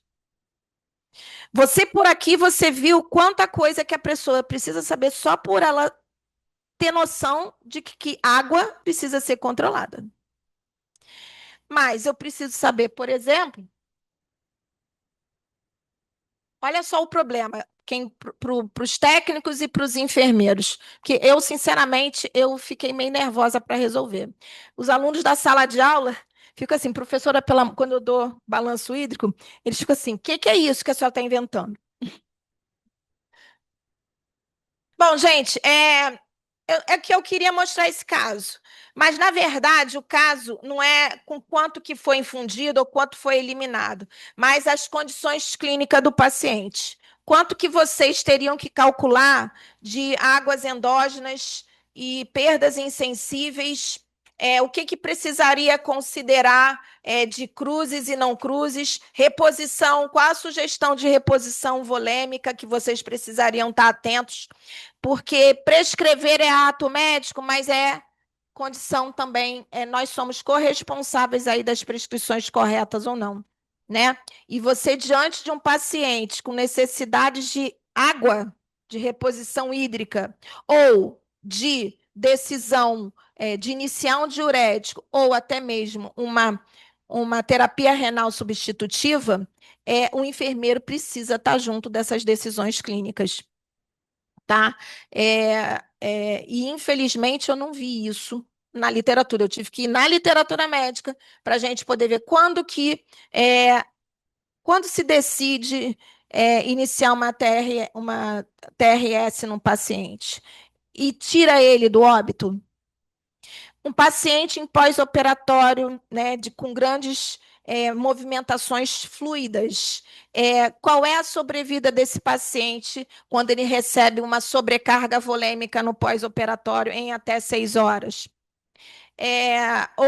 Outras questões. E eu não estou falando coisas difíceis para vocês, não, sabe por quê? Vocês vão trabalhar em CTI.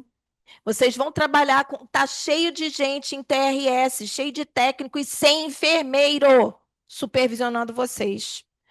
TRS é nefrologia, né? Fazer diálise. E estão botando vocês sozinhos lá nos hospitais, né, professoras de estágio? Né? Estão botando os técnicos sozinhos, foi? Seguir o protocolo da instituição. Agora, a instituição que não tem protocolo, ela realmente não tem como cobrar do profissional. Ela não tem POP, ela não tem como cobrar. Você vai colocar como? Como você aprendeu na escola ou como o colega te falou, e não vai ter um padrão. Aí, a sua responsabilidade, qual é? Como você está se formando enfermeira agora, né?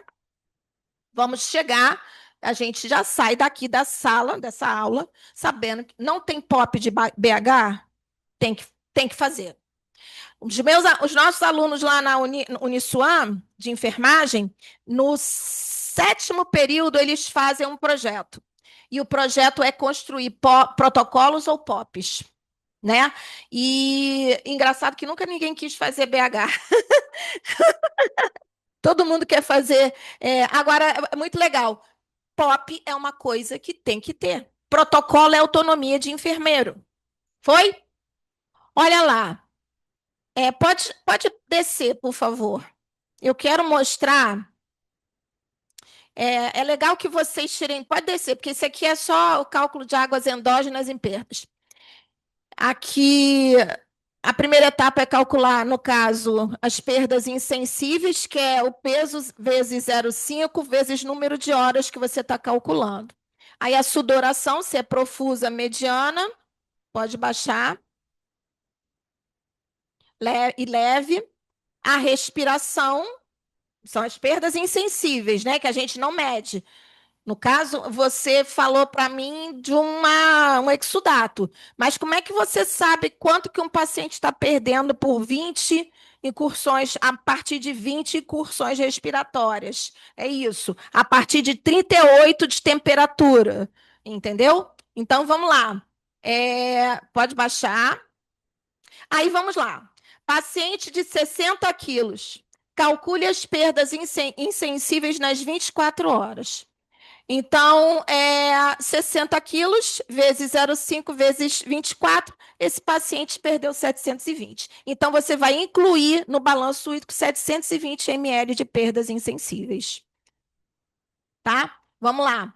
No exemplo acima, o paciente teve perda de 720 em um período de 24 horas, informação muito importante e necessária para ser levada em consideração ao repor líquidos no paciente. Todas as informações foram relacionadas à saída do corpo. Por quê, gente? Se lembra os 200 ml que no final de cada 12 horas, 6 horas, constitui 800?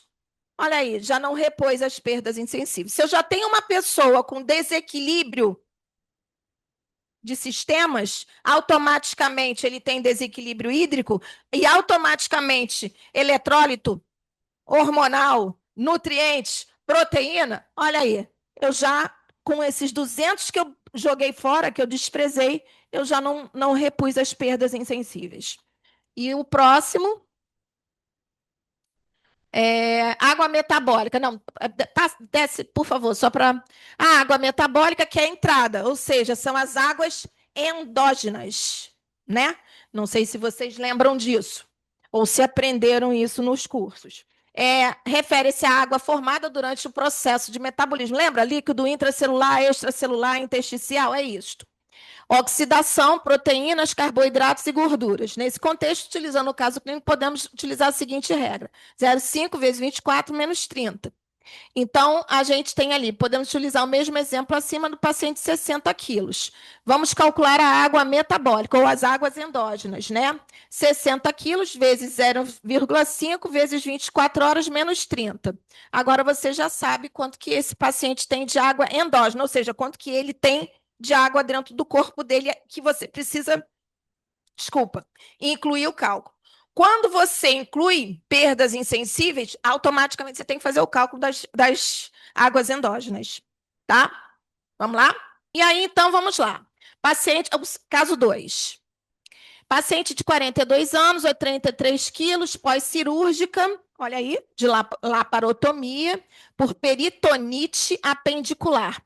Ao regressar do centro cirúrgico, se observa o estado geral de saúde regular, com sonda nasogástrica e vesical, ferida cirúrgica mediana infraumbilical. Paciente possui drenagem tubular. Indicações: nada por via oral, posição semi-Fowler, solução de destrose a 5%, 1.000 ml, 24 gotas por minuto, né? Solução de Ringer, 1.000 ml, 30 gotas por minuto. Metamizol, 1 grama. Vitamina C a cada 12 horas. Omeprazol, 40 miligramas. No prontuário foi registrado também as seguintes informações: 6 AM, paciente ingressa desde o centro cirúrgico. 7 AM, sonda nasogástrica com 30 ml e vesical com 700 ml. 11 AM, sonda vesical 300. 4 PM, sonda vesical 450 ml. 5 PM, vômito de 50 ml. 6 PM, vômito, hein? E mesmo com sonda, né? 6 pm, sonda nasogástrica 50 ml. Este é um pequeno exemplo que não reflete necessariamente um caso clínico real, mas com isso a gente realiza o balanço hídrico desse paciente acima.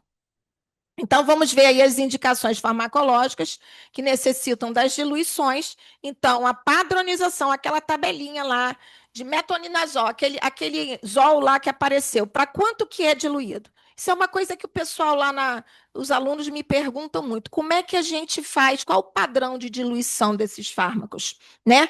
E isso tem que ter um padrão aqui. Por isso que as instituições têm que ter um protocolo. Senão, a sua equipe, que você, daqui a pouquinho, eu falo, né? Não foi? Eu falei para no dia seguinte que você defendeu o seu TCC, for lá no Corém pedir lá o boas-vindas, né, Lilica? Ela também é diretora do Corém. Para você ganhar o seu registro, no dia seguinte, no emprego, você é responsável por toda essa galera aí, ó. E é você que bota o chamegão lá, tá? E aí, você é que vai ter que saber se tem o padrão de diluição. Que não vai lesar rim, que não vai fazer um aporte de volume a mais. Lembra, o paciente é cirúrgico, eu posso liberar água assim? Eu também não posso deixar de ver o que está... Olha, vocês viram quanto que está de diurese? Viram quanto que está sendo administrado? Então, esse padrão tem que ser descrito no setor de centro cirúrgico, no pós-operatório ou no cara que está lá na recuperação anestésica. Então, gente, protocolo POP é para acontecer. Senão você não consegue capacitar a sua galera, em parceria com o Centro de Estudos e Educação Continuada. Vamos lá, então vamos lá. Entrada, solução de dextrose 5%, 1.000 ml, 24 gotas por minuto. Gera, aqui fazendo o cálculo, né? De gotas para ml, não é isso, gente? Gera 72 ml a hora. Ou seja, é infundido, sendo 24 gotas por minuto, você tem aí uma infusão de 72 ml hora. Esse cálculo pode ser realizado multiplicando a quantidade de gotas vezes 3, né, que vai dar aí os 72. Né? Aquele cálculo de, né, número de gotas para poder transformar em ml ou vice-versa. Como vocês também aprenderam isso, né? E aí, então, como no nosso exemplo utilizaremos o período de 12 horas, será 72 vezes 12, que vai gerar 864. Então, eu vou lançar no balanço hídrico, só da dextrose, a 5%, 864 ml em 12 horas. Assim como eu posso botar por minuto, quando eu coloquei lá, aí vem a dúvida. Eu coloco logo que eu... Né, tem a coluna de quanto que eu coloquei, né, quanto que eu instalei, tem lugar que faz isso, né? Ou a coluna de quanto entrou, no final do horário que entrou. Isso também depende do padrão. Mas ao final das 12 horas, vai ter que ter corrido 864. Se alguém desprezou 200, tem que ser verdadeiro. Tem que dizer que tirou, que precisou mexer nesse padrão. E o enfermeiro tem que estar atento e trabalhar com a verdade com a sua equipe. No caso aí da solução de Ringer normal, de 1.000 ml, 30 gotas por minuto, gera 90 ml por hora. Ao final de 12 horas, gera 1.088. Então, mais 1.088, com mais 864, um metamizol diluído em 10 ml, a vitamina C diluída em 10, o omeprazol em 10, a sonda 30 ml e a sonda nasogástrica 50 ml. Aí desce. Então, a gente tem um total aí teve saída 700, 300, 450 e 50 por vômito. Então, a gente soma todos os valores de entrada. 864, 10, 1.080, 10. Então, a gente tem, ao final de 12 horas, o acúmulo de 2.050 ml. Pode passar? E uma saída de 1.500.